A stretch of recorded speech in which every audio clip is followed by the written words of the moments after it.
Halo, Assalamualaikum. Waalaikumsalam Waalaikumsalam. Waalaikumsalam warahmatullahi wabarakatuh. Selamat malam Waalaikumsalam semuanya. Waalaikumsalam warahmatullahi Malam Pak Udin. Ya, selamat malam. Sorry, telat. Saya bukan di rumah, di kampung sebelah, jadi harus menyampaikan beberapa setelan. Baik, Oke, mulai. dilanjut. Iya. Baik, mohon izin.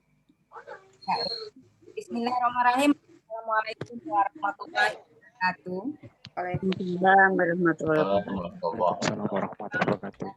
Buat kita semua. Waalaikumsalam warahmatullahi wabarakatuh. Selamat malam. Yang terhormat Ketua Gerasi Pusat dan saya Pak Dr. Abdurrahman sebagai narasumber kita yang selalu mendampingi kita ya setiap BIMTEK atau luar biasa mendampingi kita, dan yang membanggakan Bapak dan Ibu serta BIMTEK meningkatkan kompetensi literasi digital terhadap pendidik dan kependidikan pada tanggal 1 Januari 2021. Baik, Bapak dan Ibu sekalian, untuk mengisi waktu ya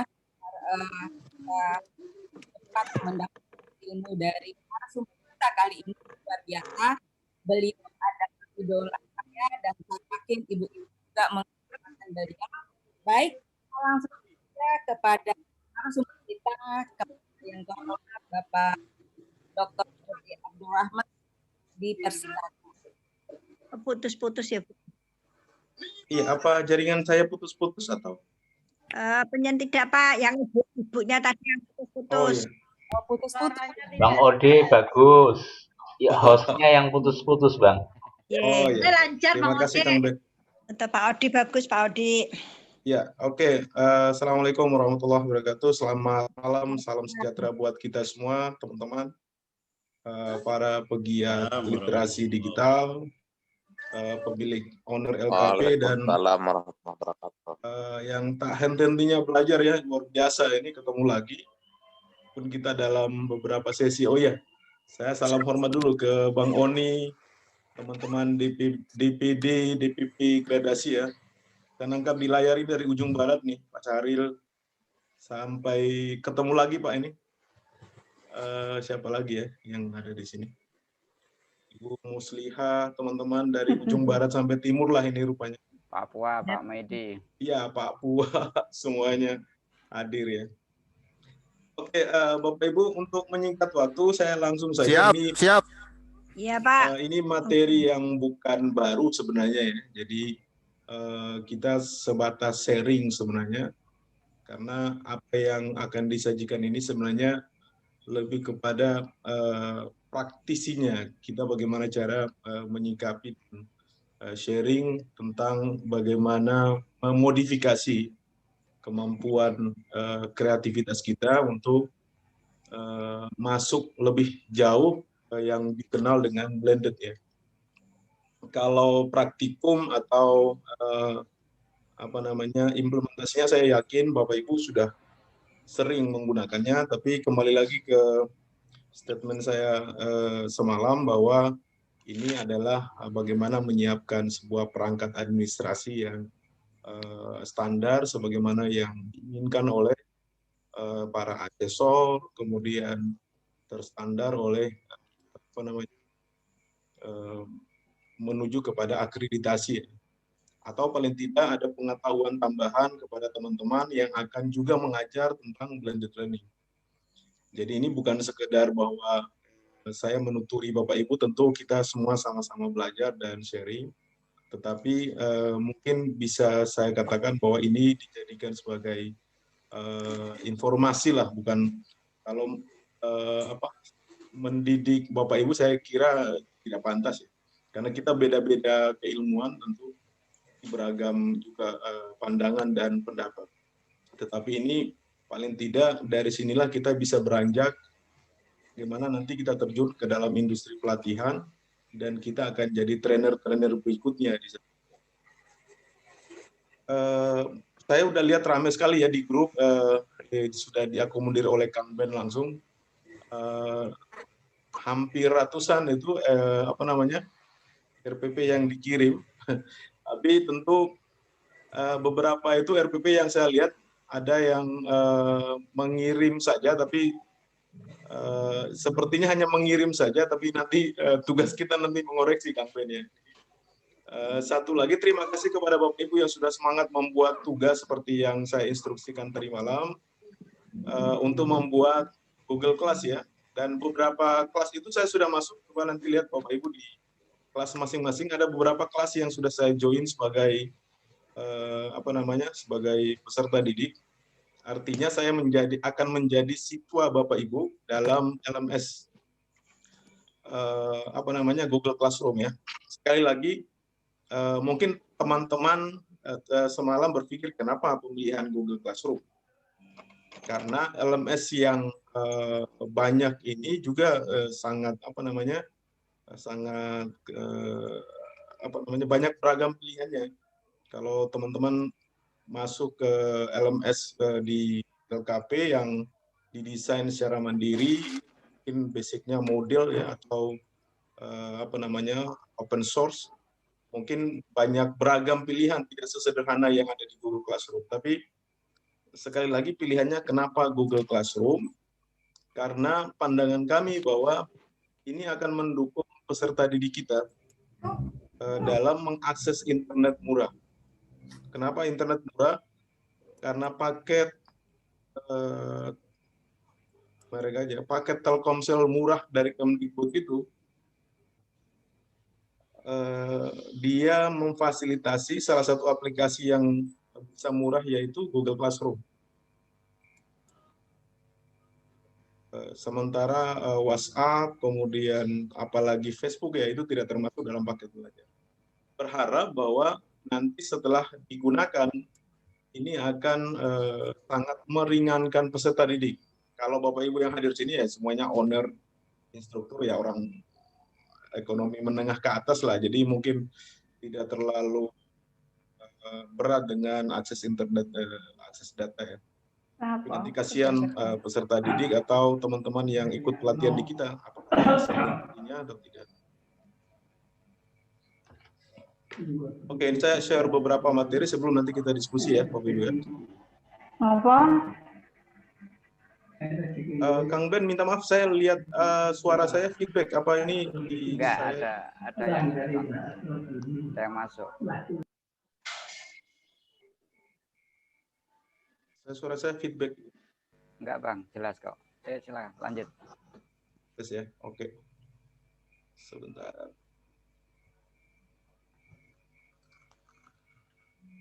Saya bagi dulu.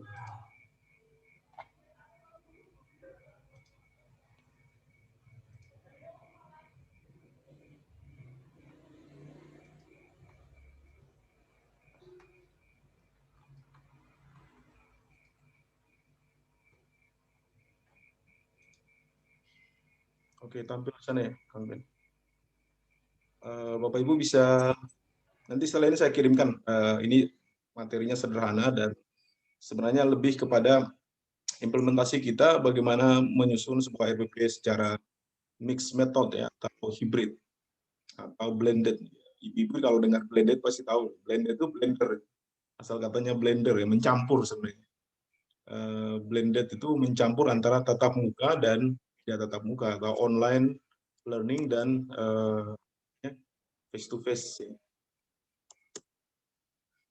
Sedikit banyak nanti meskipun tidak berurutan kita akan banyak mengkaji beberapa tema-tema sentral ini agak padat tapi mudah-mudahan kita bisa selesaikan.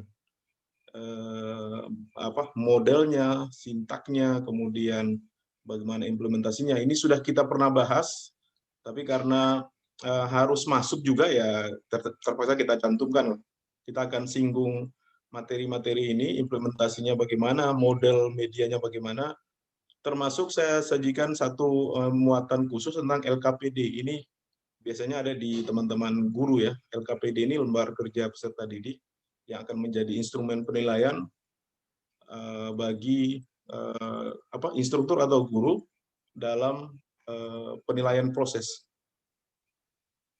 Termasuk kalau penilaian proses ini kita pernah menjalankannya di beberapa pelatihan yang lalu mungkin, tapi karena menjadi satu siklus bahwa setiap pembelajaran harus ada penilaian, ya terpaksa kita harus cantumkan juga tentang penilaian, ya. Karena kita tidak mungkin mengukur sukses atau tidaknya pembelajaran tanpa harus menilai. Jadi penilaian itu wajib, penilaian proses. Oke, ini satu hal menjadi perhatian kita bersama bahwa blended learning ini karena syarat kita bersiap-siap ya untuk memasuki sekolah tatap muka, suka atau tidak suka, setuju atau tidak setuju, ke depan kita tetap harus masih menjaga protokol kesehatan dengan menjaga jarak dan lain sebagainya, ini standar. Tapi yang dimaksud dengan blended learning ini bukan berarti ini secara konstruk teorinya sebenarnya tidak 50-50, artinya 50-50. Teori dasarnya blended learning itu disajikan bahwa kita harus memperbanyak tatap muka dan didukung dengan kelas maya atau online learning-nya dengan e-learning-nya. Tetapi porsinya sebenarnya 30-70 atau 30 itu sebenarnya blended e-learning-nya. 70 itu tatap muka. Tapi kembali lagi kepada kebijakan protokol COVID yang tidak tidak mengizinkan tatap muka secara berlebihan ataupun tetap masih menjaga jarak. Ini tentu tidak menjadi pakem ya atau ketentuan yang pasti. Nanti disesuaikan dengan situasi kondisi Bapak Ibu, di mana nanti zonasi-zonasi yang ditetapkan pemerintah ini kita juga bingung ya, kalau kita sudah siap tapi karena tim gugus COVID belum bisa melabeli kawasan kita ini hijau, kuning, oranye, nah ini juga kita tidak bisa melangkahi mereka. Tentu zonasinya kalau sudah hijau boleh tetap muka. Ini satu penalaran penting dalam blended learning ini ada namanya sintak. Ini saya cerita dulu tentang sintak. Sintak ini maksudnya langkah-langkahnya. Blended learning ini ada yang mengatakan sebagai metode. Nah, kalau metode itu dia tidak sesimpel dengan model. Bedanya kalau model itu ada sintaknya. Sintak itu langkah-langkah, Pak. Jadi ada tahapan-tahapannya, dan tahapan-tahapannya itu sudah menjadi pakem dari teori blended sendiri. Nah, diantaranya yang harus diperhatikan ini 3 poin ya. Bapak Ibu nanti bisa mencari lebih luas dalam mesin pencari ya. Tiga prinsip dasar ini dalam blended learning. Semalam saya belum mencantumkannya, saya tambahkan lagi. Yang pertama itu seeking of informasi. Kita sadari dulu bahwa kalau ingin maju ke blended learning-nya, nah ini harus menguasai minimal bagaimana kita menguasai yang tidak tatap muka. Jadi kan ada yang karena kita hanya formal-formalan, gaya-gayaan misalnya, ya harus yang penting blended, harus kelihatan seperti online, padahal kita tidak menguasai. Makanya hutan online itu ya harus kita jelajahi dulu. Lewat apa jelajahnya? Ya kita harus mencari informasi sebanyak-banyaknya, kemudian bagaimana relevansinya, keterpakaiannya, kemudian akses yang kita bisa capai, ya. Konten-konten apa yang akan kita gunakan, termasuk aplikasi. Makanya semalam saya berikan stimulus bahwa Bapak Ibu harus kuasai dulu itu Google Classroom. Meskipun saya tidak kirim secara detail tutorial sepertinya, tutorial untuk Google Classroom, karena Google Classroom sebenarnya hanya one click ya, satu kali klik itu. Kalau dibuat tutorial juga mungkin 1 menit tidak sampai. Hanya permasalahannya instalasi aja di perangkat yang berbeda-beda. Jadi intinya teman-teman, para instruktur, para pegiat pendidikan ya harus memang menguasai dunia maya dulu sebelum kita terjun ke blended learning-nya. Kemudian acquisition of informasi, ini poin kedua, bagaimana kita bisa kenali, memahami, kemudian mengkonfrontasikan. Ini konfrontasi itu ada konfirmasi ya. Bagaimana sumber-sumber pengetahuan yang bisa digali, baik berupa ide-ide gagasan yang kita hadapi. Misalnya seperti malam ini, kita sedikit menguras energi. Saya berterima kasih kepada teman-teman yang berniat benar-benar bahwa pokoknya blended learning ini hal yang harus saya pelajari misalnya. Berarti informasi yang lain selain dari pertemuan kita kan pasti Bapak Ibu mencari itu di internet. Kita menggali informasi sebanyak-banyaknya tentang apa yang harus kita dahulukan, apa yang harus kita lebih butuhkan dalam menyiapkan blended learning-nya. Sehingga informasinya tidak hanya satu pihak. Saya sangat yakin Bapak Ibu juga mencari informasi A, informasi B, dan yang lain-lain untuk mendudukan porsi apa yang harus kita siapkan dalam seandainya tempat kita akan atau porsi mengajar kita harus menyajikan satu model blended. Begitu. Sekali lagi, blended ini model karena kenapa model harus ada tahapan-tahapannya, harus ada langkah-langkahnya. Langkah-langkahnya itu dikenal dengan sintaks itu. Sintaks ya. Tulisan lain kalau Indonesia kadang cuma sintak gitu. Kemudian ini sintesis ya, sintesis pengetahuan atau synthesing of knowledge ya. Jadi setelah kita dapat informasi sebanyak-banyaknya, kita gali informasi seluas-luasnya, kemudian kita bisa menyimpulkan atau mengakomodir kira-kira ide yang bisa dipakai itu yang mana. Kemudian akankah misalnya media seperti yang saya sodorkan semalam seperti Google Classroom itu bisa diakses oleh peserta didik, bukan hanya sebagai instruktur atau guru saja. Kan kadang ya kita juga ego ya, egosentris itu misalnya para instruktur di lembaga LKP misalnya, wah pakai yang ini, pokoknya kalau sudah bicara pokoknya itu kan, itu namanya memaksa sebenarnya. Pokoknya saya tidak mau tahu harus Google Classroom, misalnya seperti yang saya katakan tadi. Tapi karena pertimbangan pokoknya ini aksesibilitasnya murah dan aksesnya bisa terjangkau, mungkin saya juga bilang pokoknya gitu kan. Dengan level level basic atau level dasar bahwa Google Classroom ini tidak seperti Edmodo yang agak ribet ya untuk masuk login, kemudian membuat soal dengan coding dan lain sebagainya. Karena di beberapa Edmodo itu kalau misalnya untuk menulis simbol soal matematika itu juga harus ada penyesuaian ya. Tapi tidak sesimpel yang ada di Google Classroom. Nanti kita diskusi banyak tentang beberapa penalaran aplikasi. Jadi butuh pendalaman informasi, kemudian eksplorasi informasi sampai dengan sintesis. Sintesis ini bagaimana kita mengintisarikan pengetahuan-pengetahuan untuk mendukung pembelajaran secara blended learning-nya. Nah, kalau misalnya ini sudah dirasa cukup bisa mendukung, kita ke tahapan selanjutnya nih, ke kunci utama dari blended learning. Ini Bapak Ibu juga bisa mencari, explore, saya dapatkan dari pendapatnya Chairman ya. Ini 5 tahapan ini adalah kunci sukses utamanya blended. Ini pertama itu ada poin yang pertama itu live event-nya.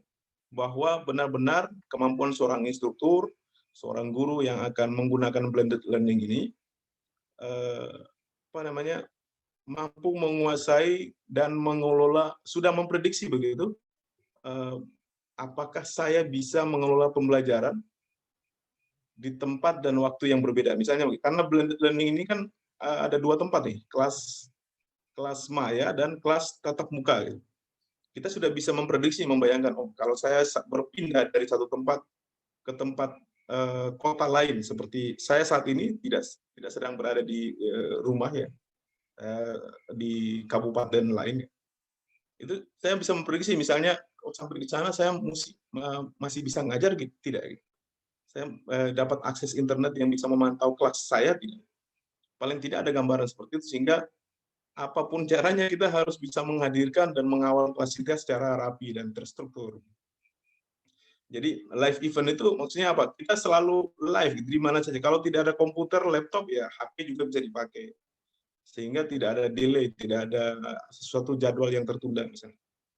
Nah, ini harus poinnya yang paling utama adalah kita benar-benar sebagai instruktur harus benar-benar live. Tidak misalnya karena hambatan tertentu lalu kita misalnya menghindar atau karena akan terbaca bahwa kita mungkin tidak siap, tidak mampu mengelola kelas blended learning-nya. Ya, seperti itu ya. Kemudian ini satu lagi tambahannya, kemampuan para instruktur nih. Bapak Ibu tentu sudah memilikinya, tinggal bagaimana meramu ya, bagaimana mengkombinasikan pembelajaran mandiri, kemudian terbimbing, kemudian pembelajarannya bisa berlangsung di mana saja secara online. Jadi kalau pembelajaran kita biasanya kalau di dalam kelas kan beda dengan di luar kelas. Kalau blended learning ini bisa terjadi di mana saja, karena ketika kita menyiapkan materi secara online di Google Classroom atau di LMS lain, kita bisa mengaksesnya di mana saja. Dan ini butuh keterampilan khusus, bukan sekedar pengetahuan, tapi ini keterampilan. Bagaimana kita mengelola, misalnya 3 menit sebelum pertemuan kita sudah harus membuat materi singkat, kemudian menaruhnya secara terjadwal, misalnya 3 menit kemudian dia bisa mengakses otomatis. Mungkin nanti kita praktikkan ya. Sehingga kita tidak repot-repot, misalnya notifikasi untuk masukkan materi itu memang harus benar-benar terjadwal. Tidak harus tatap muka dulu lalu kita baru membuat materi. Atau bisa assessment, Bapak Ibu dulu pernah mengingat ya, kita pernah sharing tentang Quizzes ya, satu aplikasi penilaian online yang bisa dipadu-padankan dengan Google Classroom. Jadi misalnya kita sudah buat soal terlebih dahulu untuk diuji 2-3 hari kemudian. Setelah itu kita tinggal membuka kunci atau menge-share kode linknya, sehingga tanpa harus mengetiknya saat ini, tapi di beberapa saat ke depan kita sudah menyiapkan, dan ini akan meringankan tugas kita sebagai guru instruktur. Nah, ini satu lagi yang Bapak Ibu lihat harapan kuning ini adalah kemampuan kita sebagai instruktur untuk bisa mengatur, berkolaborasi dengan teman-teman lain, dengan instruktur lain. Bagaimana menyiapkan peserta didik kita secara terkelola dengan baik. Satu kunci utama bahwa blended learning ini tidak bisa sendiri. Tidak bisa sendiri, karena kita harus butuh tim. Kebanyakan guru ini kan Superman gitu ya, selalu bisa sendiri begitu. Padahal lebih diringankan pekerjaan kita kalau kita bekerja dalam tim. Makanya untuk menyusun RPP, silabus dan lain sebagainya, baiknya kalau di guru itu harus ada KKG, kelompok kerja guru, atau musyawarah guru mata pelajaran ya. Tapi kalau mungkin di gradasi kita bisa menginisiasi, setelah ini kita akan kumpulkan seluruh ciri khas RPP dengan berbagai latar belakang keilmuan, sehingga kolaborasi ini bisa memunculkan satu produk ya. Misalnya kumpulan RPP untuk vokasi misalnya. Ini sudah dilakukan oleh Kemdikbud dengan portal yang kemarin saya ajukan itu, yaitu laman guru berbagi ya. Mudah-mudahan kita di gradasi juga bisa menyiapkan itu secara mandiri, karena sampai hari ini pun di laman guru berbagi itu sebanyak guru vokasi ini di Indonesia itu masih sedikit mereka menyumbangkan RPP daring yang dibuat oleh guru-guru atau instruktur secara mandiri, sehingga kita pun kalau ingin mencari sangat terbatas, kecuali kita punya jiwa saling berbagi lebih cepat. Ini kalau di gradasi ya kita harus pakai cambuk dulu. Ayo Bapak Ibu bikin RPP baru dibikin. Padahal harusnya sudah dibikin, nanti kita kumpulkan tinggal diserahkan. Ini di assessment ya, di tahap keempat ini kita harus punya kemampuan untuk mengassessment secara online. Ini kemampuan salah satu instruktur ya, bahwa sudah mampu mengelola kelas online, tentu harus punya kemampuan untuk menilai secara online. Tentu Bapak Ibu masih ingat ya, di awal-awal kita mentreatment Bapak Ibu bagaimana menilai secara kognitif, membuat soal secara mandiri, yang saat-saat itu di beberapa tahun belakangan kita hanya mengandalkan operator.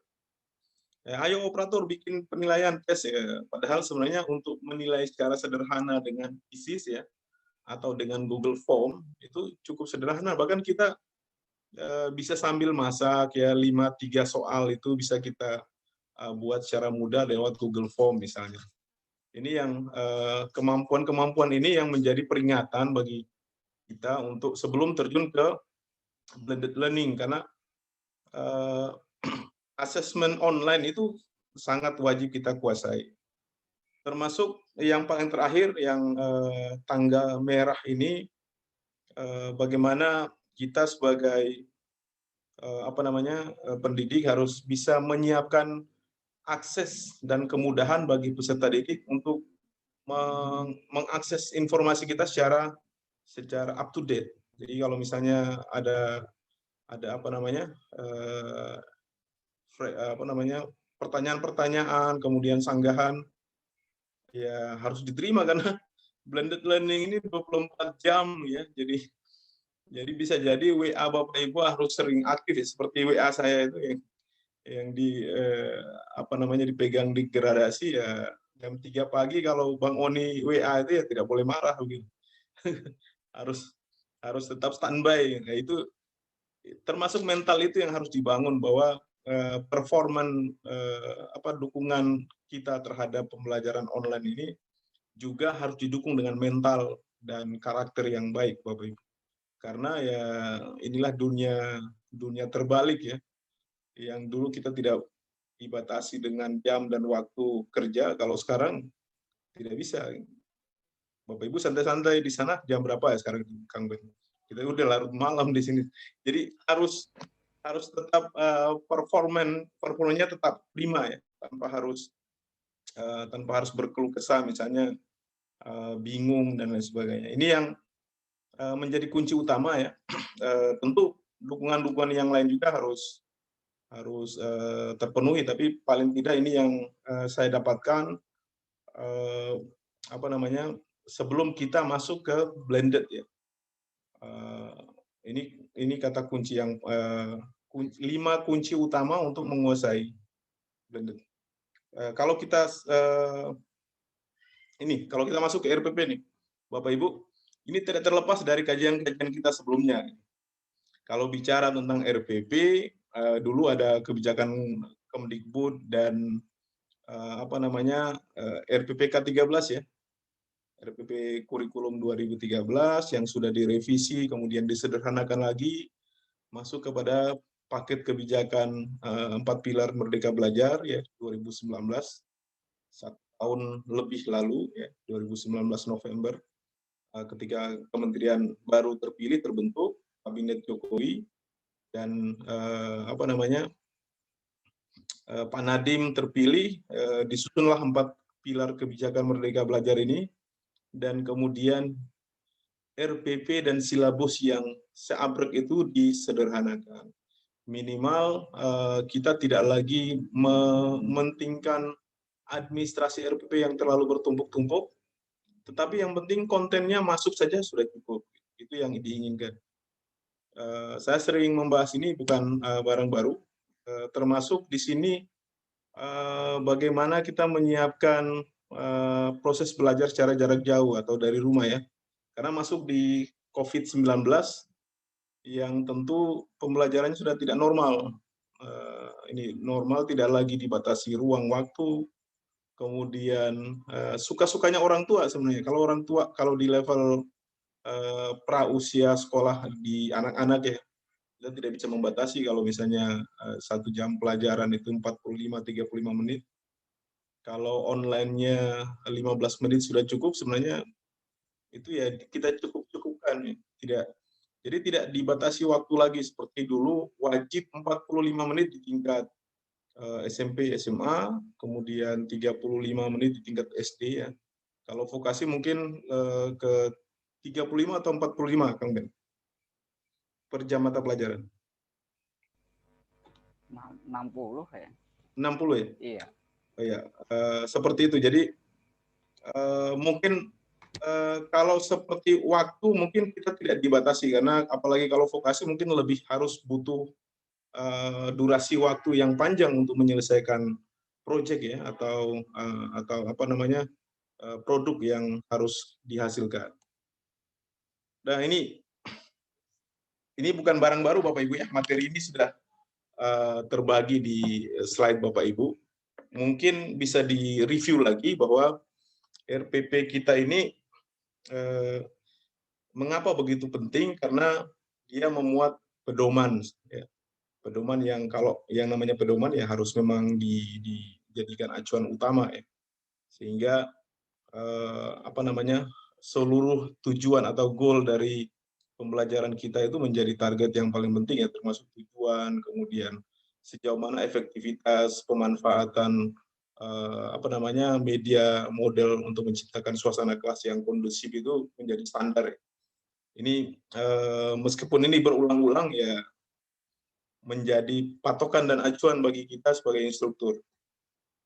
Nah, sayangnya kebijakan kita masuk kepada apa yang pernah saya sampaikan di beberapa pertemuan beberapa pekan lalu, bahwa kita apa namanya, punya masalah dengan RPP. RPP yang dulu yang sering kita bahas itu ya di pertemuan yang lalu-lalu, bahwa RPP kita ini terlalu banyak komponennya, sehingga harus ada revisi dan disederhanakan. Dan beberapa item-item revisi ini sudah beredar, dan kita dimudahkan dengan apa namanya, kumpulan RPP yang sudah menjadi rujukan. Jadi teman-teman tinggal pergi ke sana saja sebagai acuan patokannya di laman Guru Berbagi, yang nanti kita akan diskusi dan bahas tentang bagaimana cara memodifikasinya. Jadi lebih kepada bagaimana kita berkreasi memodifikasi sebenarnya. Nah, tuntutan kita kalau harus membuat dari awal, yang penting mengetahui prinsipnya saja, bagaimana menurunkan silabus ke RPP. Jadi kalau masih ada RPP yang masih dikirim dalam bentuk versi K13 di beberapa konten yang saya lihat di WA, itu artinya mungkin Bapak Ibu tidak mau keluar dari pakem yang sudah ada di LKP atau di PKBM Bapak Ibu ya. Jadi pakem-pakem yang mungkin pernah diterima di pelatihan-pelatihan RPP, pelatihan-pelatihan penyusunan perangkat pembelajaran, mungkin apa namanya, tidak tahu bagaimana cara berkreasi dan atau tidak mau merubah tatanan yang sudah ada di, padahal sebenarnya ini sudah ada nih regulasi surat edaran ya, bahwa RPP itu tidak lagi seribet itu, minimal hanya beberapa komponen-komponen itu sudah harus direvisi ya. Ada 13 komponen yang harus direvisi, tinggal tersedia hanya ini,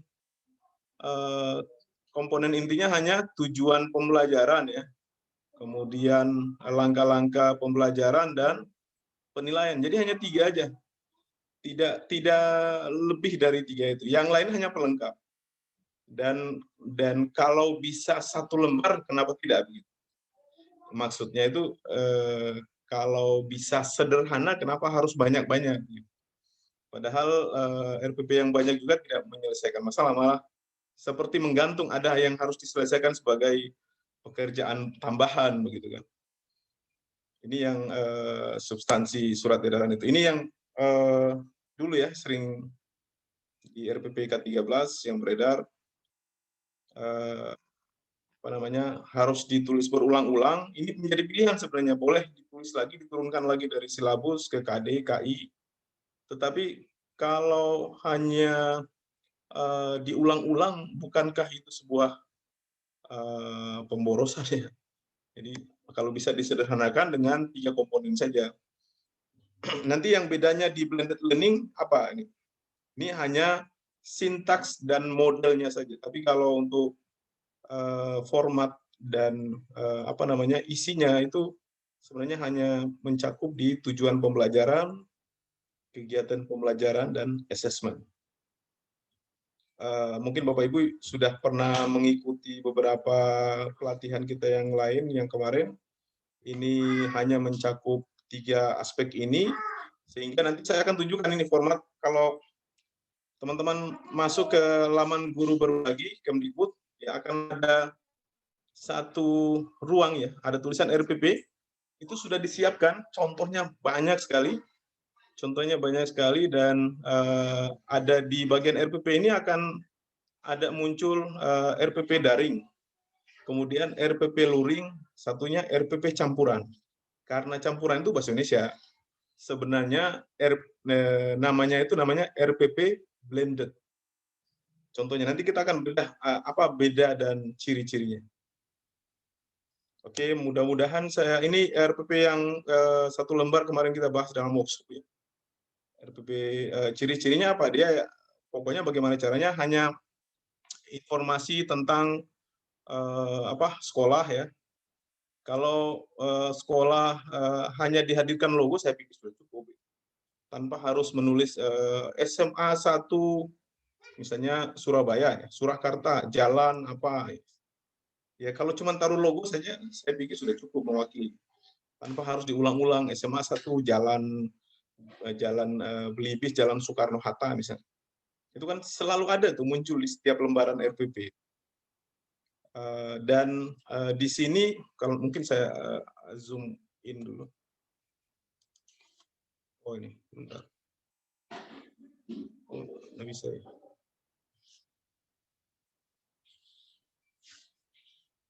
Coba sebentar kamu ini ya. Saya kayaknya kecil ini. Format Microsoft Word ya Bang?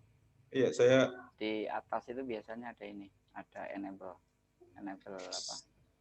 Ya, ini sebentar nanti saya tunjukkan yang PDF-nya. Biar karena saya harus kalau untuk menunjukkan PDF kan saya harus matikan lagi untuk share. Biar dapat gambaran dulu. Ini satu RPP yang saya ambil juga di di laman guru berbagi. Cirinya hanya mencantumkan seperti yang dalam surat edaran itu. Yang pertama, tujuan pembelajaran, informasi tentang sekolah, hanya berupa logo ya, tanpa harus mencantumkan misalnya alamat jalan dan lain sebagainya. Karena ciri khas logo itu sudah mewakili sebenarnya. Kemudian tujuan pembelajaran, kegiatan pembelajaran, dan asesmen atau penilaian. Ini cukup ya. Masalah formasi itu apa? Masalah format ya. Format vertikal atau horizontal itu tidak pernah diatur secara spesifik. Yang penting dia bisa memuat dan sederhana saja sudah cukup. Di bagian kiri ini dia hanya mencantumkan lagi KD ya, materi, penilaian sikap, dan ini hal-hal yang prinsip saja yang dimuat. Tentu ini tidak cukup menjadi sebuah RPP ya, karena harus ada lampiran, lain-lain ya. Tapi kalau tampilan seperti ini saja, Bapak Ibu, ini sangat sederhana dan cukup. Tanpa harus diulang dengan beberapa ketentuan-ketentuan yang nanti kita akan bahas secara detail. Sebentar mungkin saya bagi dulu yang secara PDF-nya.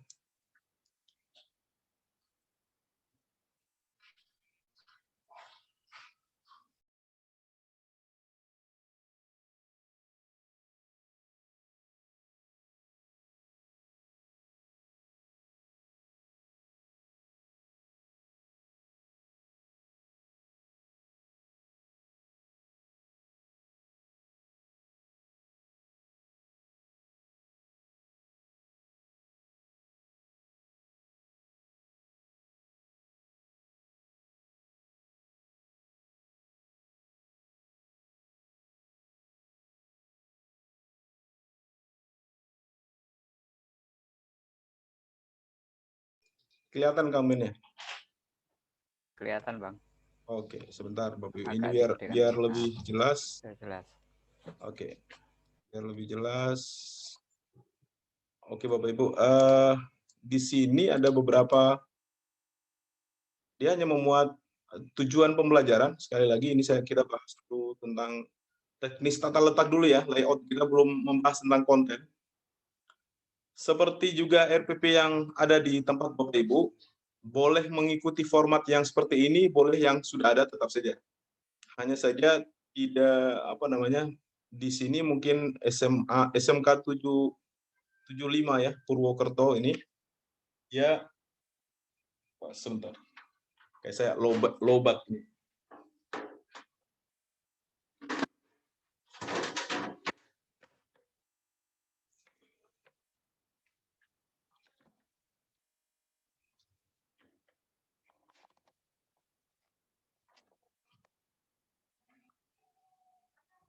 Oke, ini SMK 75 Purwokerto ini dia kejuruan ya, vokasi ya, mirip dengan teman-teman di LKP. Selain pemilihan blended learning sebagai model, dia juga dalam eksplorasi prosesnya dia menggunakan model discovery learning-nya. Nah, di sini modelnya dia hanya memuat tujuan pembelajaran, kemudian kegiatan pembelajaran, kemudian assessment atau penilaian. Nah, di sini aspek yang dinilai apa nih? Pengetahuan, knowledge, dan keterampilan ya. Keterampilannya apa? Produk berupa apa? Gambar. Jadi level kognitifnya yang dicapai ini adalah bagaimana dia bisa target goalnya itu mereka bisa memproduksi gambar. Kalau di taksonomi Bloom yang pernah kita bahas itu ada levelnya di level C6. Nanti kita bahas level-level itu. Dia hanya menyajikan seperti ini, media bahan, film, rekaman. Ini maksudnya apa? Ini tutorial ya. Kemudian buku paket ya, kemudian bahan bacaan, gambar, dan lain-lain. Kemudian hanya berisi seperti ini, kepala sekolah. Nah, dia menambahkan satu item di bawah ini ada refleksi dan informasi untuk peserta didik ya, dengan tes formatif sepertinya untuk mengetahui ketercapaian proses pembelajaran. Alokasi waktu dia cukup hanya menyajikan seperti ini, bahwa ini RPP ini bahkan dilakukan selama 6 kali ya. Jadi satu RPP ini untuk 6 pertemuan. Tidak seperti kita kebanyakan misalnya satu RPP itu satu pertemuan. Ada yang juga yang kebanyakan gitu. Dia karena ini lebih kepada orientasi kepada project ya. Jadi dia lebih menghemat, misalnya 6 kali pertemuan malah satu RPP saja. Oke, sekarang izinkan saya Bapak Ibu mengulik kontennya. Ini tadi sudah bentuk, sekarang ke konten. Nah, nanti mungkin Kang Ben bisa bantu saya untuk membuka kamus kita, kamus taksonomi Bloom. Nah, ini Kang Ben bisa membantu saya buka kamus taksonomi Bloom. C1 sampai C6. Di sini tujuan pembelajaran ini diturunkan dari kompetensi dasar Bapak Ibu dalam silabus. Saya tidak bisa merujuk ini karena kita hanya bisa membaca dari RPP ya. Dia menurunkan dari level bagaimana siswa atau peserta didik dapat memahami. Nah ini, Kang Ben, tolong Kang Ben. Kalau memahami level berapa Kang Ben? Memahami level C1, C2?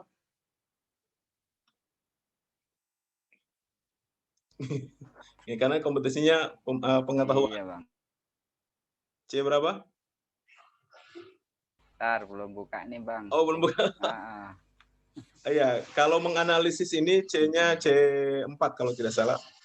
Menganalisis dan mengevaluasi. Jadi, kenapa dibuat kurung seperti ini, Bapak Ibu? Inilah target dari asesor, dari target pencapaian bahwa harus menyandingkan kata-kata operasional dalam tujuan pembelajaran itu.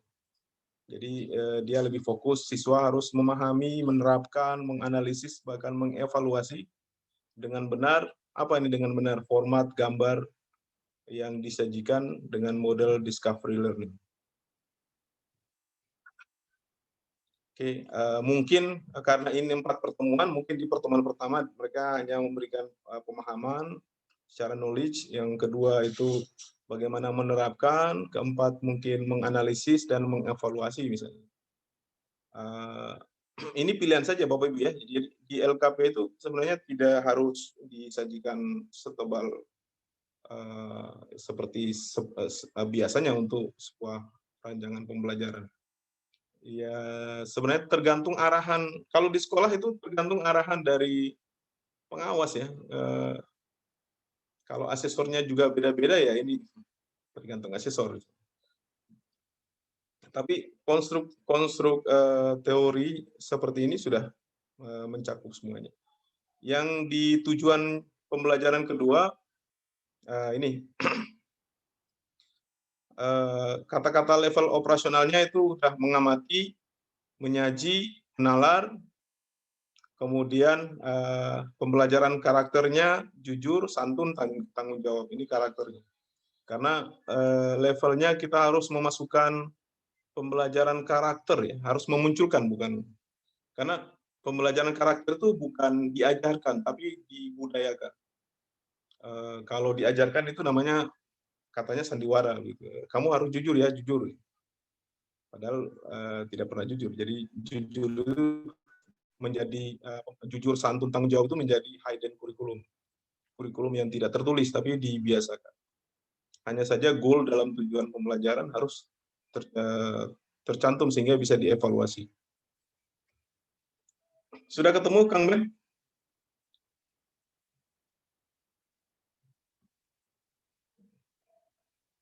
Atau ada yang menemukan? Saya buka chat. Ada yang menemukan? Itu saya kirim di chat itu Bang. Oh gitu ya. Oh iya, saya harus download nih. Sebentar.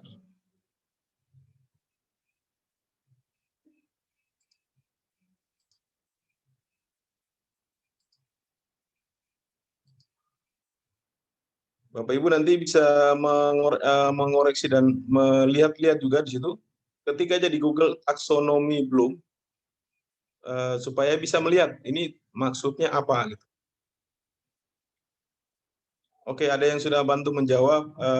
C1 pengetahuan, pemahaman, penerapan, analisis. C5 sintesis 5. C6 evaluasi. Coba dikoreksi lagi, kalau C6 kayaknya bukan evaluasi. C6 menciptakan. C5 itu ya, C5 itu Jadi yang C1 mengingat, evaluasi. C2 memahami, C3 menerapkan, C4 menganalisis, C5 evaluasi, C6 Ya. menciptakan. Iya, kalau C6 itu menciptakan kreasi, create ya. Jadi C5 sebenarnya itu evaluasi, karena di grafik evaluasi itu ada C5. Di taksonomi Bloom. Coba nanti saya bagi dulu biar kayaknya tidak bingung. Yang kita diskusikan tadi itu seperti apa Bapak Ibu? Ini sudah di-download Kang B. Level kognitif ya. Level kognitif itu aspek pengetahuan yang harus teruji dengan rumusan operasionalnya. Operasionalnya seperti apa? Ini yang dibicarakan tadi. Saya yakin Bapak Ibu juga sudah terbiasa dengan kata-kata ini ya. Cuman kita ingin mengecek saja. Ini evaluasi ada di C5. Mengevaluasi, kalau merancang, menciptakan, mendesain, mengkonstruksi ini di C6, level C6. Nah, harusnya industri vokasi itu sampai ke sini karena dia create ya. LKP teman-teman itu targetnya, goalnya harus sampai ke sini. Meskipun misalnya silabusnya tidak mencantumkan, tapi kita bisa sampai ke C6. Kalau hanya misalnya begini, siswa mampu menjelaskan tentang gambar. harusnya kita langsung sampai siswa dapat merancang gambar. Ya. Jadi kalau siswa mampu menceritakan, itu konsep. Tapi kalau siswa mampu membuktikan dan memproduksi gambar baru, itu levelnya yang diinginkan sebenarnya. Gitu Bapak Ibu ya. Ini sudah biasa ini tersaji di tempat Bapak Ibu. Maksudnya di tujuan pembelajaran itu tidak harus mengikuti apa yang ada, karena RPP itu kewajiban guru untuk mengembangkan Bapak Ibu. Jadi bukan pakem bahwa kalau kita terima silabus RPP yang di-copy di internet ya harus seperti itu. Tapi kita berkewajiban mengembangkan RPP, itu tugas dari guru. Mungkin awal-awalnya kita hanya sampai ke level 3 melaksanakan saja, atau menghitung, mampu membuktikan saja. Tapi di target berikutnya kita harus sampai bagaimana mendesain, kemudian merangkaikan, mengabstraksikan. Ini bagian dari kompetensi lanjutan kita yang harus dikembangkan sebagai instruktur. Makanya desain baju ya, kemudian menciptakan gambar abstraksi yang baru, yang dari sederhana kepada kreativitas baru. Itu level target yang ingin kita ciptakan di industri vokasi. Ini pendapat saya Bapak Ibu ya, jadi bukan bukan teori pakem ya. Arahan saya kalau bisa di tempat Bapak Ibu ya lebih kepada bagaimana kreasinya itu ditingkatkan ke level C6. Saya balik lagi ke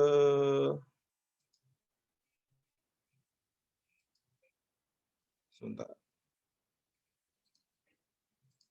Nah, ini kenapa tadi saya minta tolong Kang Ben, karena kalau berpindah ke materi selanjutnya harus saya stop dulu.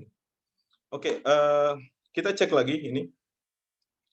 Karena kompetensi yang dikembangkan di SMK sama seperti, hampir mirip ya dengan yang ada di vokasi, dia lebih mengembangkan kompetensi keterampilan. Nah, kalau yang ini penilaian aspek sikap, tentu Bapak Ibu sudah pernah tahu ya, pelatihannya banyak sekali tentang pendidikan karakter ya. Aspek sikap ini tidak masuk dalam kompleksitas tadi, taksonomi Bloom. Ini tentu pendikar itu, pendidikan karakter, pengembangan PPK ya, pengembangan pendidikan karakter ya. Oke, ini hingga kalau bisa dicek, kalau ada Bapak Ibu yang buka taksonomi Bloom, bisa dicek format gambar yang disajikan dalam materi ini. Coba kita sajikan, ini materinya apa sih? Ini kompetensi dasar, memahami format gambar, mengimplementasikan. Ini bayangkan ya, KD-nya hanya sampai memahami saja, level memahami. Kemudian mengimplementasikan format gambar misalnya. Jadi hanya memahami, mengimplementasi. Nah, gurunya bahkan ini bukan memahami saja, tapi sampai menganalisis. Ini yang saya maksud. Menganalisis dan mengevaluasi. Jadi ini adalah keterampilan yang bisa dikembangkan guru secara mandiri. Gitu Bapak Ibu ya. Jadi kalau di KD-nya hanya misalnya levelnya memahami dan mengimplementasi. Ini KD ini dapat dari mana? Bapak Ibu sudah tahu kan? KD dari silabus. Kalau levelnya memahami dan mengimplementasi, kebebasan guru itu bisa membuat target tersendiri bahwa kita bisa mengembangkannya hingga menganalisis, mengevaluasi. Begitu. Evaluasi ini C5. Bila perlu, kalau misalnya sudah agak bagus kompleksitasnya, kemampuan anak-anak dirinya, hingga bisa mengkreasikan atau mendesain. Ini belum sampai ke mendesain. Gitu. Itu yang saya maksud mereview konten dari RPP daring ini. Oke, satu lagi kita ke bagian kegiatan pembelajarannya. Nah, kegiatan pembelajaran sama seperti yang dikatakan stimulus ini yang kita sering sebut apersepsi. Bagaimana mengantarkan pembelajaran dengan memberikan stimulus-stimulus masuk sebelum memahami apa pengetahuan yang tersaji, termasuk dengan memberikan metode inquiry ya. Pernah dengar teman-teman, mungkin pernah dengar. Inquiry ini maksudnya adalah bagaimana mereka kenali secara mandiri atau menggali informasi secara mandiri. Tidak harus selalu melulu dibimbing oleh guru atau instruktur. Atau misalnya dengan problem solving, pemecahan masalah, misalnya menyajikan sebuah masalah lalu mereka mendiskusikan. Kalau ini materi tentang format gambar, berarti mereka misalnya menyajikan ini gambar apa, mereka harus menganalisis dan dengan cara mereka masing-masing, sehingga dari situlah dia bisa menggali informasi sedalam-dalamnya tentang materi yang tersaji. Kemudian di sini dia juga menyajikan hasil kesimpulan dari pembelajaran ini bukan dari jawaban individu orang per orang atau peserta didik, tetapi dari hasil kolaborasi yang artinya apa? Karena ini 4 pertemuan ya RPP ini, bisa jadi siswa diarahkan untuk bagaimana mendiskusikan secara kelompok, secara virtual atau tatap muka, kesimpulan-kesimpulan dari hasil diskusi yang tersaji, dan mereka diarahkan untuk masuk saji dalam LMS. Nya tentu tidak, karena di sini ada hal-hal yang tidak tersaji secara detail ya. Misalnya aspek pengetahuan yang dinilai secara mandiri, kognitif, ini tentu terlampir dalam penilaian online. Karena tidak dilampirkan, ini lembar soal terlampir, dan ini tersaji bisa jadi hanya disajikan saja link untuk tampilan, biasanya lewat lewat produk yang disajikan oleh siswa. Jadi mereka mungkin membuat praktik, kemudian merekamnya, mengupload ke YouTube, dan guru bisa menilai secara mandiri. Atau bisa jadi guru ketika ini tatap muka berlangsung, mereka proyeknya dipraktikkan langsung dan guru mengamati secara langsung. Ini dia tidak secara online atau tatap muka langsung. Tetapi dengan menyajikan seperti ini, dia bisa memilih. Kalaupun tatap muka tetap bisa dikerjakan, kalaupun online bisa dikerjakan. Itu pemilihan blended learning. Kapanpun bisa dikerjakan secara tatap muka, kapanpun kalau misalnya tiba-tiba sekolah di stop atau kursus kita di stop, tidak bisa tatap muka, berarti kita bisa berpindah dengan metode yang sama, dengan pembelajaran yang sama, tapi tetap online. Ini nanti bisa dijelaskan oleh guru kepada asesor atau asesmen dengan beberapa pemilihan media bahan sumber pembelajaran seperti yang kita diskusikan tadi. Seperti itu Kang Ben, saya lihat banyak yang sudah menguap. Mungkin kita buka dulu pertanyaan, biar saya tidak monoton gitu. Silakan Kang Ben. Monggo, Bu Ria. Baik, luar biasa ya.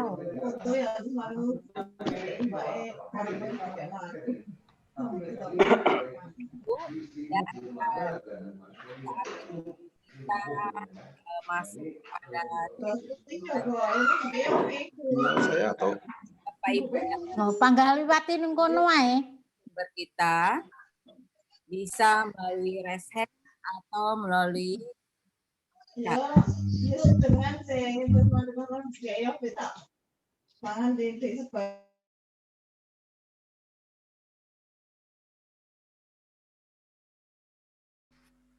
Silakan Bapak Ibu.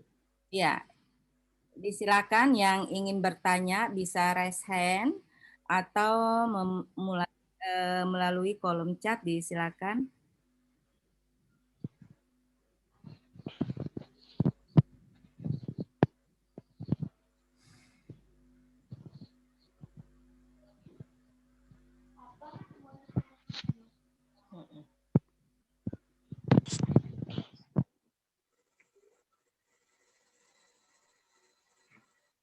Ini ada dari kolom chat tadi dari Pak Ahmad Suadi ya. Di sini pertanyaannya bagaimana jika di LKP kita buat tabel saja sehingga lebih ringkas dan lebih efisien. Jadi satu file bisa untuk 12 kali pertemuan langsung. Nah, itu pertanyaan Pak Ode, Pak Ahmad. Saya menyimak Bu. Ya, Jadi suaranya boleh. kurang ini. Halo? Iya, Pak. Kurang Bu ya?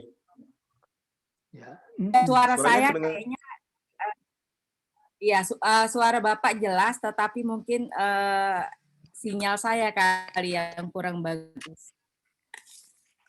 Iya, jadi saran dari Silakan, yang Pak. bertanya tadi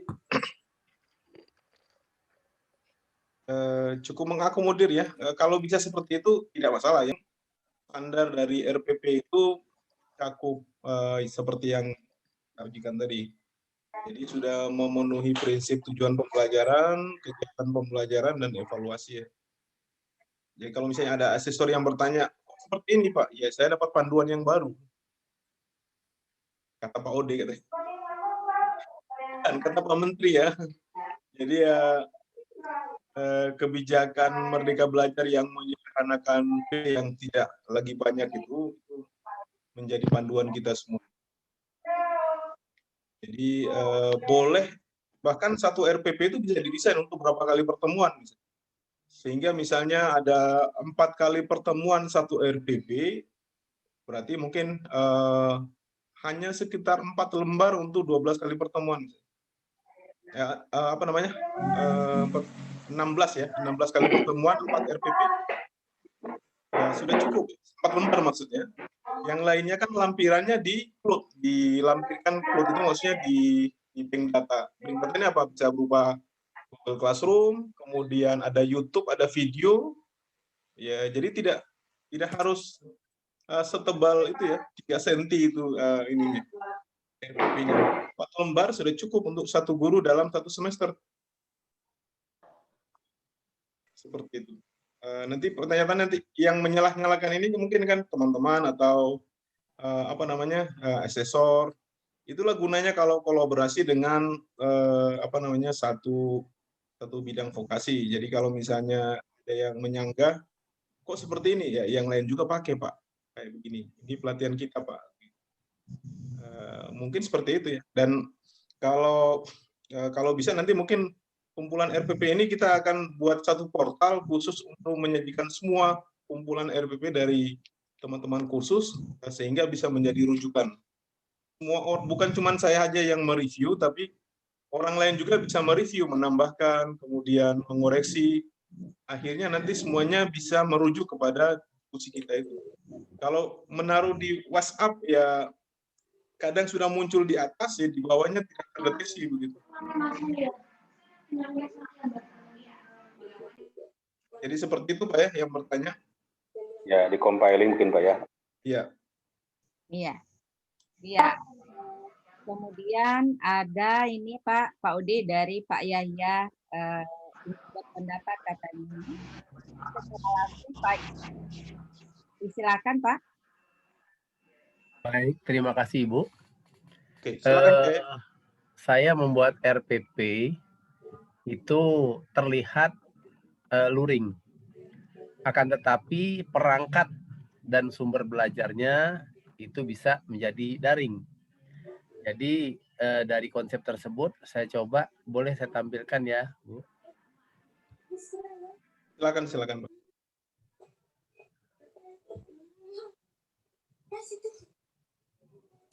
Oh, nggak bisa muncul ya. Bisa Pak, silakan Pak. Harus diajikan sama Kang Ben. Silakan Sudah Kang Ben. bisa kok. Coba lagi.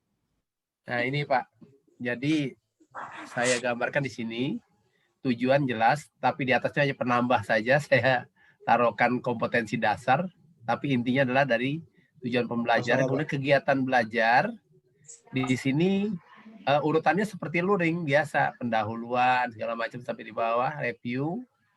Nah kemudian alokasi waktu, dan metode tanya jawab nih adalah kita gunakan untuk luring.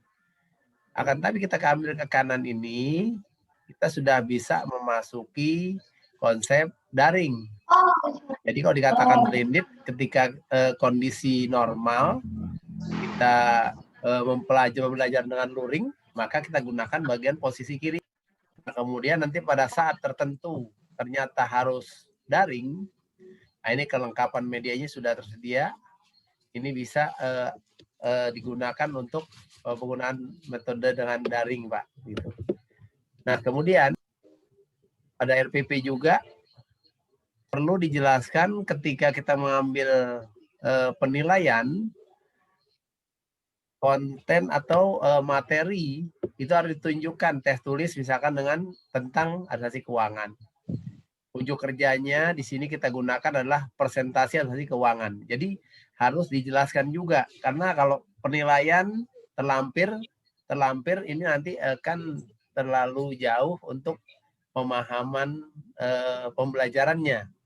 Jadi dilengkapi, tapi di sini bisa kita gunakan, Pak. Jadi maksud blended yang saya maksud seperti ini, tapi barangkali belum tentu benar. Kalau mungkin Bapak Ibu ada pendapat, mungkin blended yang saya maksud ini bisa menjadi bagian butuh saran lah dari teman-teman gitu. Kita seperti ini Bapak Ibu ya. Mohon maaf jika ada keliruan, mohon dibantu untuk penjelasannya. Iya, Terima kasih Bapak Yahya, Ibu. dari saya dulu Pak ini. Pak Yahya, ini sudah sempurna Pak ini. Ini yang dibilang Bapak cukup kreatif ya. Jadi sudah benar, tidak ada format yang baku untuk membuat sebuah RPP. Ini cara kreatif yang lain yang disajikan oleh Pak Yahya. Cuman karena sayangnya ini Bapak sepertinya berburu harus pas-pas satu lembar. Gitu. Jadi harus benar-benar yang penting satu lembar. Gitu. Padahal sebenarnya tidak seperti itu. Masih bisa di hyperlink Pak. Kalau sajiannya seperti ini. Jadi bisa pakai link untuk misalnya aspek pengetahuannya nilai secara tertulis, bisa pakai link. Masih bisa pakai link. Iya, jadi boleh seperti itu. Tapi ini sudah benar Pak seperti ini. Tidak harus mengulang-ulang lagi seperti yang dalam K13. Nanti kita mintakan untuk jadikan contoh juga untuk teman-teman di bidang yang sama dengan Bapak. Silakan kalau misalnya ada satu Pak yang di atas itu apersepsi. P-nya satu aja Pak, apersepsi. Iya, oh iya ini ya. Iya. Persepsi ya Pak. Iya, itu aja Pak, itu apa tipe aja. Salah ketik aja. Sudah Pak? Itu Pak, P-nya double Pak. Oh, kedobelan ya, persepsi. Ya. Ode saya mau bertanya. Boleh Pak Ilham, silakan Pak Ilham. Kalau dengan menggunakan bisa di zoom, ya, Pak. Zoom-nya diperbesar Pak, bisa? Iya. Sebentar Pak, kayak Pak Ilham dulu sebentar. Bu Ria, Pak Ilham dulu ya. Pak Ilham, Pak Ilham Gemilang, disilakan. Terima kasih. Assalamualaikum warahmatullahi wabarakatuh. Pak Ode, dengan menggunakan RPP seperti Pak Yahya itu saya rasa sangat bagus ya. Cuman yang barusan kata Pak Ode di hyperlink itu maksudnya hyperlink kemana? Kemudian kalau misalnya kita bisa tidak dalam satu RPP itu kita siapkan untuk beberapa kali. Ya, jadi saya jelaskan pertanyaan yang terakhir. Jadi RPP itu sebenarnya rencana ya, rencana action plan-nya yang akan kita lakukan. Jadi seperti kebanyakan RPP yang lain, RPP itu bisa memuat satu RPP itu bisa memuat beberapa kali pertemuan. Jadi tidak satu RPP satu lembar itu, lembar fisik, lembar kertas, itu tidak hanya untuk satu kebutuhan satu pertemuan. Jadi boleh dirinci, ini RPP ini dirancang untuk berapa kali pertemuan? 3 kali pertemuan, 4 kali pertemuan, sesuai dengan target sang instruktur ketika ingin merancang pembelajaran. Kan dia juga tahu pembelajaran. Kan dia juga sangat tahu bagaimana dia menyiapkan pembelajaran dengan dukungan infrastruktur yang ada pada LKP atau yang ada ya. Kalau kemudian untuk pertanyaan yang awal tadi Pak, yang hyperlink. Hyperlink itu maksudnya ketika ada asesor tanya, ini kok penilaiannya mana nih? Nah itu maksudnya tinggal dipakai seperti di Ctrl K itu Pak. Tinggal dirujuk saja kan, kalau di Word masih bisa lah kita merujuk untuk ke alamat yang lain ya. Ya. Berarti dari RPP-nya punya Pak Yahya tadi, kita kalau misalkannya ada yang terlalu panjang, kita bisa singkat dengan hyperlink Pak ya? Iya boleh, nggak masalah. Ini kan hanya tampilan lebih detail. Sebenarnya kalau yang satu lembar tadi, kalau kita mau uraikan panjang juga akhirnya Pak. Iya. Kita mau uraikan panjang juga. Cuma sajian bentuknya kan harus lebih diperingkas. Seperti Ya itu, bagus Pak, RPP-nya punya sudah Pak benar Yahya tadi itu sangat inspiratif. Ya ini nanti kita mintakan dari Pak Yahya supaya bisa kita tampung ya dalam rujukan kita di industri yang sama, di bidang yang sama dengan Pak Yahya tadi. Ya. Sudah cukup Pak Ilham? Baik, Bapak dan Ibu. Ya, terima kasih. Ya, masih ada yang ingin ditanyakan selagi kita masih ada waktu. Dan mungkin dengan Merdeka Belajar ini dengan pembuatan RPP yang seperti disampaikan oleh Pak Yahya itu luar biasa sekali. Jujur kalau kita review LKP untuk mengajukan akreditasi seluruh Indonesia ini sangat kecil, apalagi daerah Sumatera. Nah, silakan Bapak dan Ibu yang ingin bertanya, yang dari PAUD juga boleh bertanya. Selain dari LKP ada PKBM, disilakan. Bu Medi. Pak Medi. Ya, makasih Bu Moderator. Terima kasih host yang memberikan open mic untuk kami. Pak Ode, ya RPP ini memang kita sudah, ya kalau dibilang penyelenggara ya lembaga pendidikan itu sudah ngerti sekali itu. Cuma sekarang satu lembar ini yang kita kesulitan. Ternyata komponennya bisa dipangkas-pangkas sampai tinggal 3 saja itu. Dan kemudian nanti ada lampiran-lampiran. Memang di Word bisa kita pakai hyperlink untuk bisa kita akses. Ini malah asesor kebingungan kalau kita kasih tahu ini. Ada kalanya ya. Ya gini Pak Ode, kalau seandainya di kurikulum itu timingnya waktu untuk pembelajaran tuh 200 jam. Misalnya ya, apakah di RPP kita bisa rubah? Dipersingkat waktunya begitu. Karena ini Merdeka Belajar ya. Jadi kita kreatif sendiri untuk itu. Padahal memang patokan dari kementerian memang harus jamnya begitu yang di kurikulum itu. Jadi mungkin dari Pak Ode sarannya kita bikin RPP seminim mungkin sampai akhirnya setengah dari waktu yang ada bisa kita buat itu. Karena RPP ini kan kreativitas kita sendiri. Bagaimana Merdeka Belajar itu. Itu ya Pak ya. Itu dari kami. Salam sejahtera untuk kita semua. Baik, silakan Pak Ode. Oke, terima kasih Pak. Jadi kita bicara di pandemi dulu Pak ya. Di pandemi ini tidak ada yang bisa atur waktu Pak. Karena Merdeka Belajar itu didiskusikan sebelum masuk pandemi. ketika masuk pandemi COVID, itu aturannya lain lagi, Pak. Bahwa orang tua itu atau keluarga peserta didik boleh menghalangi peserta didiknya, boleh menghalangi siswa untuk tidak sekolah. Artinya apa?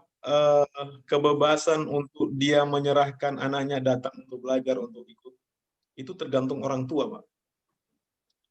Itu siapa yang bilang ini? Kebijakan menteri, kebijakan era COVID ya hari ini. Jadi kalau orang tua bisa melarang kamu belajar tapi cuma setengah jam aja ya, itu boleh. Sebaliknya juga kalau misalnya, oh ya kalau tambah pintar kamu belajarnya lebih panjang, itu boleh. Tadi yang saya tunjukkan slide tentang kebijakan belajar dari rumah itu menyangkut itu. Nanti saya tunjukkan lagi kebijakannya. Itu kebijakan belajar di era COVID, pembelajaran jarak jauh di era COVID. Nah, itu kasuistik di COVID, Pak. Nah, lain lagi misalnya kalau di RPP. RPP ini kita bicara standarnya ya.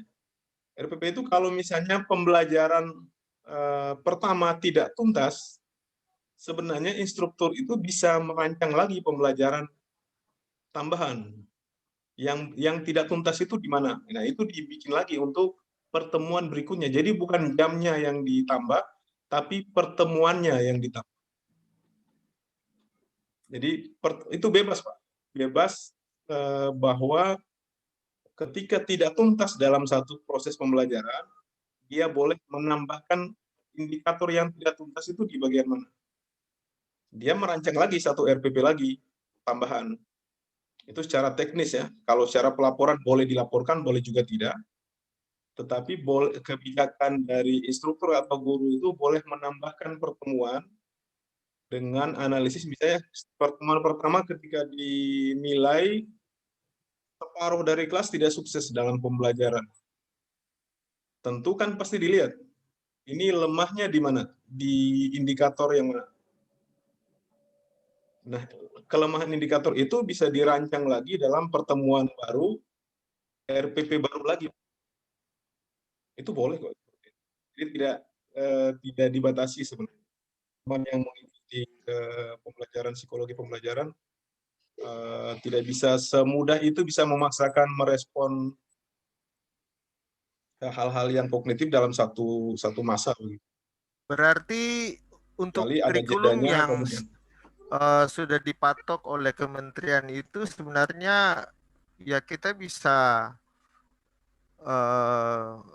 jamnya sudah ditentukan, kita bisa kurangi sesuai dengan bagaimana cara penyampaian kita ya Pak Ode. Sekali lagi ini di era COVID banyak Pak, yang ini sudah dipangkas, jadi kita sesuaikan.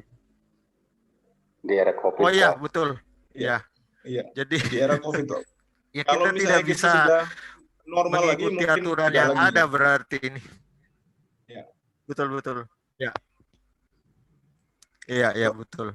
Berarti peserta didik bagi apa mau mereka dan kemampuan mereka ya Pak Ode ya.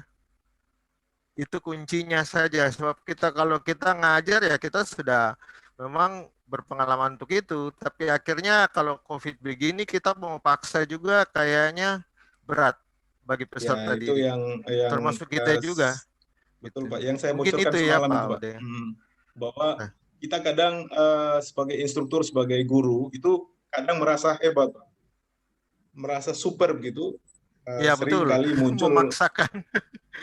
Kayak muncul begini, wah kamu yang begini saya tidak bisa, bagaimana? Padahal sebenarnya itu sekarang malah level justru pengetahuan yang tenaga dikuasai pengajar oleh belajar instruktur. sama peserta didik. Iya Bukan oleh betul. siswa begitu. Kadang Jadi, kita memang juga harus tahu belajar kepada peserta didik. Ya. Terima kasih Bu Moderator. Terima Baik. kasih Pak Ode. Oke, silakan Pak. Mungkin ada jawaban yang lain. Minta maaf ya, boleh sharing juga, tidak harus dari saya sebagai pendapat utama gitu. Saya berpendapat ya Pak Ode. Kita masih Silakan Pak Yahya. nih, masih banyak. Silakan Pak Yahya. Silakan Pak Yahya. Nah, baik. Pada dasarnya jam yang ditetapkan itu dilandasi oleh standar uji sebelumnya. Jadi ya udah dilihat. Tapi ketika Bapak menganggap mampu untuk menuntaskan kompetensi tersebut, untuk menuntaskan indikator yang belum tuntas. Dulu siswa kita yang bervariasi, peserta belajar kita yang bervariasi, dan kompetensi yang berubah,